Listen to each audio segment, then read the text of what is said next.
Bad news for Terence Bud Crawford, but great news for fans. The WBA has confirmed, and it is now official, that Errol Spence Jr. will fight, you guessed it, Yordenis Ugas of Cuba. Fresh off the Manny Pacquiao win and performance, leaving Terence Crawford out in the cold. Sounds like something somebody suggested. Stay tuned to this video.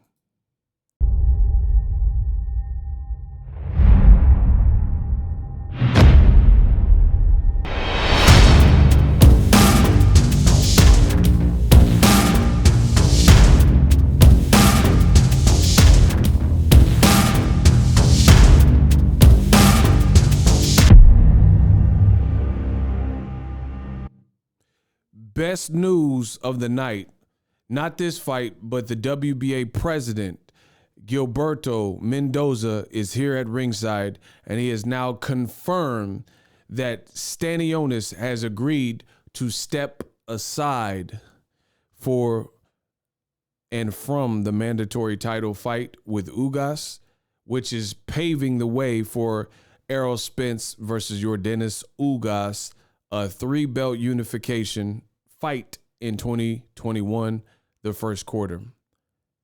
So that's from boxing reporter Jake Donovan. If you needed more proof and didn't believe that, boom, this is the WBA, evident by the verified check mark you guys see on the screen. We got action. And they put the seeing eyes, Spence Ugas and Butiev versus Stanionis, fire, WBA boxing. So the stage is set. So there was an obstacle, and I screamed at the top of my lungs, figuratively speaking, for anybody who would listen, that Errol Spence and Ugas would fight. It looked like there was an obstacle, which was the WBA kind of got in the way and said that they were going to instead, make some kind of tournament where Ugas had to fight Stanionis, and Ugas was pleading and saying like, yo, I want to fight Errol Spence, or you shouldn't make me have to fight Stanionis straight away. And it says, I can confirm the WBA boxing authorized the combat after Stanionis agreed to withdraw to allow for the unification. The Lithuanian will now fight Butiev. So Stanionis, that's a great fight. Butiev, if you guys know, that's the guy that just beat and stopped Jamal James. So that's a great fight for him, Stanionis. And that makes more sense. Ugas and Errol Spence, they're saying a 3-belt. I think it could be a 4, and I can explain in this video, 4-belt unification, leaving Terence Crawford in the dust. And meanwhile, Stanionis, that's a great fight for him to fight Butiev and step aside. I don't know if he's being awarded any kind of step aside money, but either way, they got it all squared out. And there's only one man who is out of the equation and is the proverbial black sheep, and his name is Terence Bud Crawford, just as I predicted. Now, I've been covering boxing for quite some time on this here beautiful platform, YouTube. And it's funny to see some of the comments, that you read. I make videos, right? And I tell you what I honestly think is happening in the world of boxing. And it's so funny because I stress this on my channel a lot, being alpha versus beta male, and, just being too emotional as a male. And I always tell you, like Nino Brown said, it's always business. It's never nothing personal. And every video that I made about this subject, Terence Crawford, Errol Spence, leverage, it all came into the fold with these series of tweets saying, Errol Spence, Ugas, the path is clear. They are fighting. It's all agreed upon. Stanionis is, and when I was making it, people said, oh, you're just hating on Terence Crawford. You don't want to see Terence Crawford shine. And exactly what I say is gonna happen, happens. So I really can't wait to see what people have to say now, It was never anything like derogatory towards Crawford. I've always given him his credit. He's a talented fighter. Business decisions, the decisions he's made have been the decisions he's made. And, I talk about those things. Now with Errol Spence Ugas fighting, I just see Crawford, he's being broken down, the poor business choices, things like that. And based on what he's saying, he thinks he has more leverage than I think he truly has. Okay, so Errol Spence is fighting Yordenis Ugas. You could be the biggest hater, but you can't really knock the fight. It's an in-house PBC fight, easier to make. Ugas is most likely happy for the opportunity and reasonable to deal with. He's not asking for 60%, right? And some of you guys are like, oh, what are you talking about? Terence Crawford has previously stated that he's not fighting unless he gets 60-40 versus Errol, right? This is what Crawford said. Let's see if this brings up. So Errol Spence initially said Terence Crawford must take 60-40, maybe even 70-30, right? Terence Crawford responded to that, and he says, Crawford on the Spence fight. If it ain't 60-40 in my favor, the fight won't happen. This is what Crawford said. And to make that even worse, I don't know if I'll be able to find it easily, but Terence Crawford, there's someone in his comment section and they sent that to him like recently. And he said, what's changed? He said, what's changed? Oh, here it is. I found it that easy. Look, so he says, Errol Spence, you lying. Even though he was talking to a fake Errol Spence account, like some kind of troll Photoshop.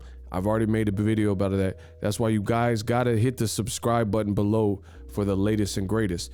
So Terence Crawford thought Errol Spence Jr. said something, but he really didn't say anything because him and his team were orchestrating this Spence Ugas fight, working with Ugas' side, probably dealing with Stanionis and Richard Schaefer, etc.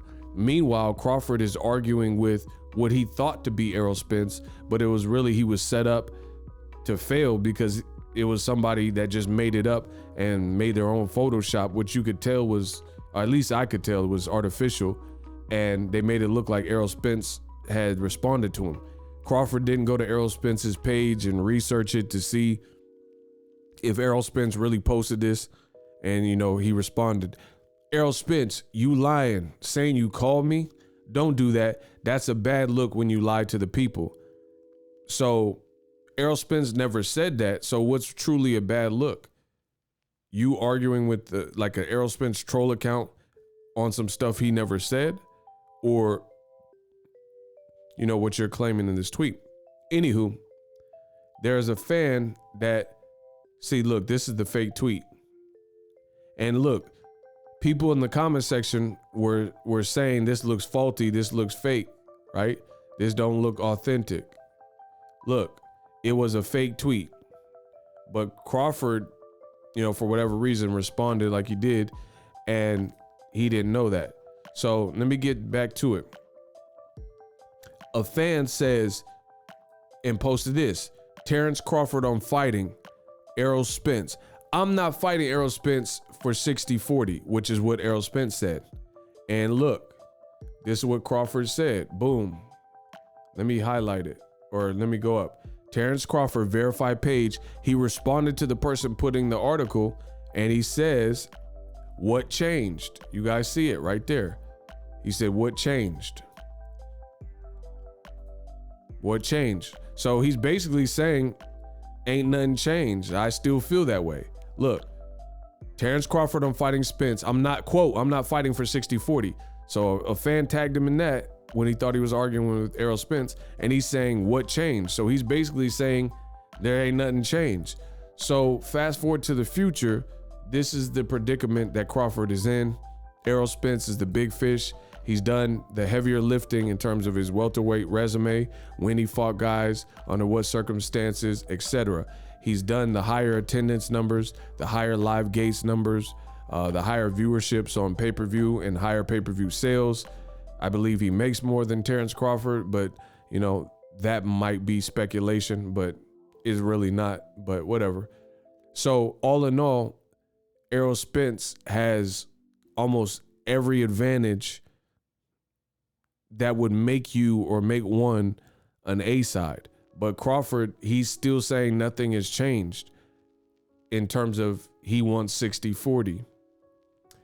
Fast forward to the future. How on earth does Crawford believe in his heart of all hearts that, all things considered, you are going to win this battle in the negotiating room, with Errol Spence and his team? And Errol Spence is fighting Ugas for 3 belts. It says a 3-belt unification. So keep in mind, Errol Spence had to get 1 belt in Kell Brook's backyard, and he stopped him. Crawford, years later, after Kell Brook hadn't fought at welterweight anymore, fought Kell Brook, and it was in the Vegas bubble.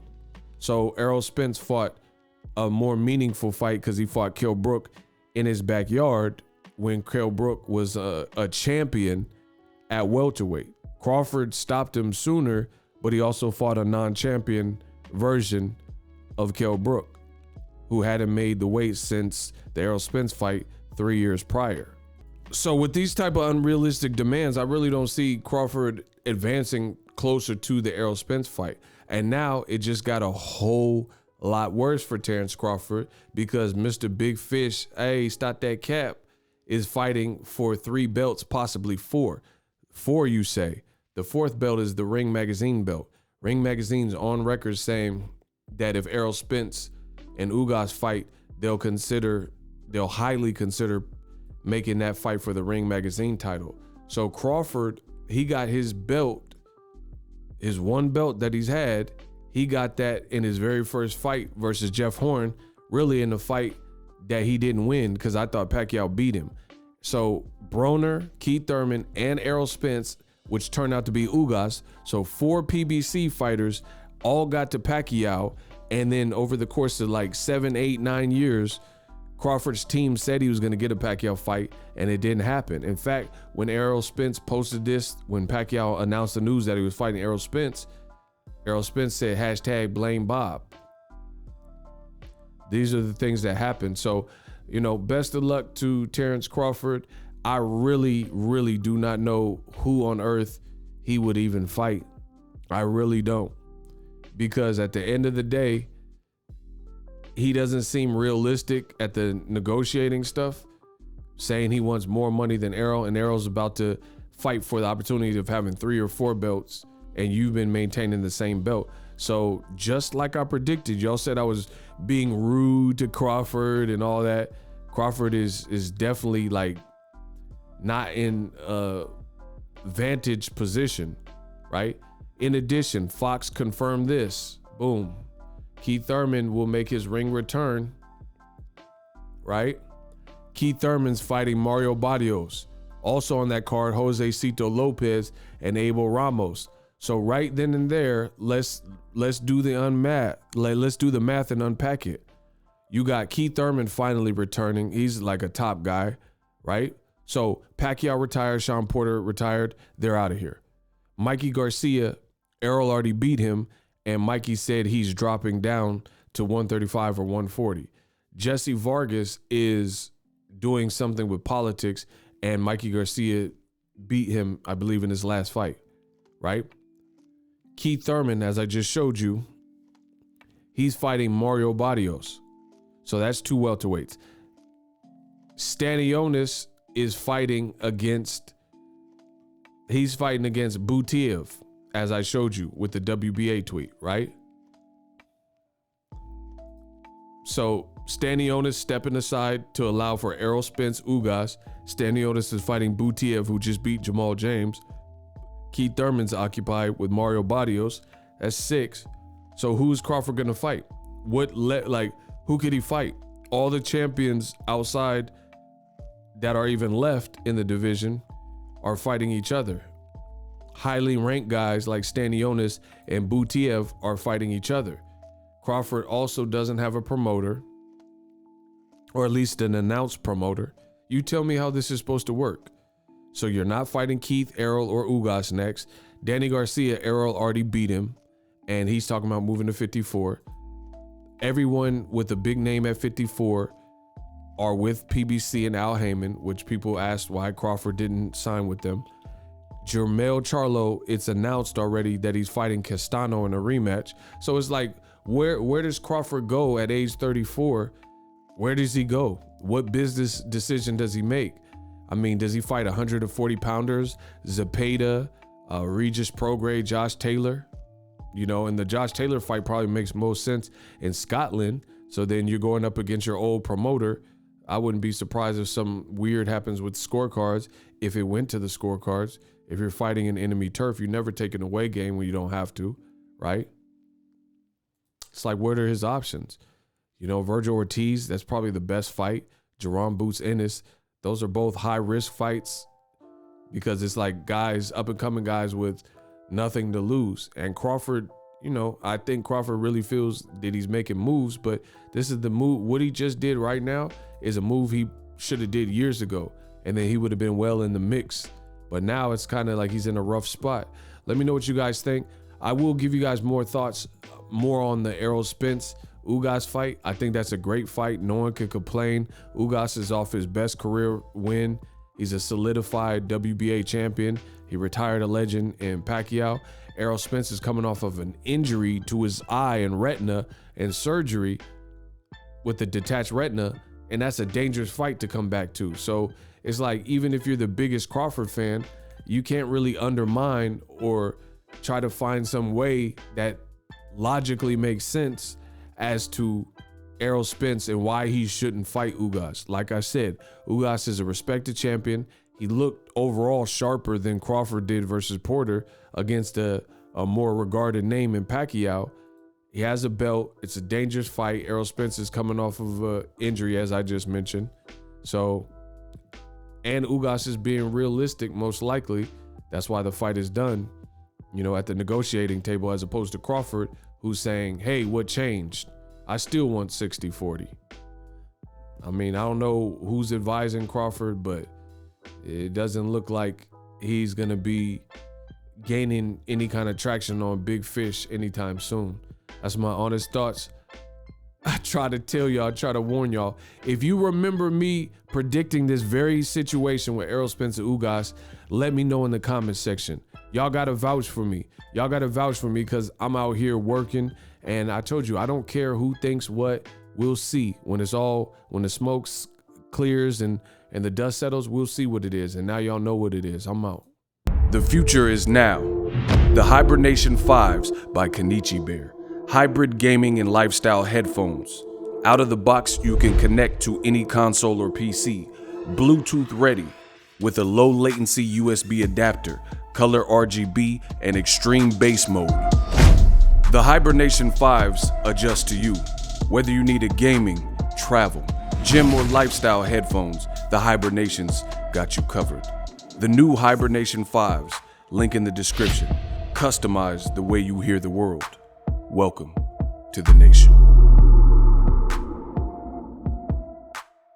Are you tired of your YouTube videos not getting any views? Well, consider TubeBuddy. I've used TubeBuddy for years to scale up my YouTube channel. Now we're sitting over 200,000 subscribers. TubeBuddy is a browser extension that offers a ton of built-in productivity and time-saving services to take your channel to the next level. Use my link in the description to get started with TubeBuddy and level up your channel faster.